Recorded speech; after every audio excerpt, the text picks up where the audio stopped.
Atija Oromooti qaroo seenaaf aadaa kan dhugaa barbaadu hundumtuu si yaada. Si dharraa nu baafte dheebuu bara dheeraa Jawwaar atummaan nu bulchi ansi filadheera. Waamicha lallabdee dacheetti gayyaafte akka dirree lolaa mootummaa addunyaa osuma taate iyyuu aangoon sirraa tola.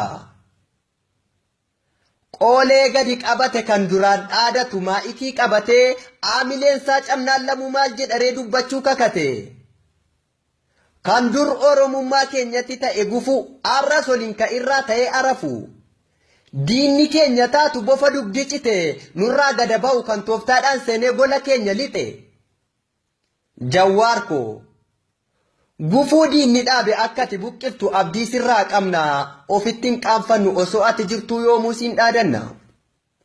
Kaayyoon keenni guddaan arqoota gabrummaa saba keerraa hiiku hawwii kees nan beeka mana dhugaa jaartee galma sobaa diigu.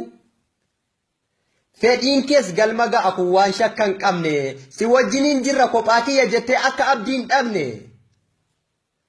Gufuun bilisummaa sirni abbaa irree amma nurraa kufa ulaan banaa ture balbala gabrummaa situ nurraa cufa. Gamna gameessa kooya ayyu dureessaa maqaan keen dhokatu seenaan si galmeessa. Afuura diinaatiin gonkumaa waan taatu rabbitu si eega nama daandii dhugaa qabate mee eenyumatu qeeqaa.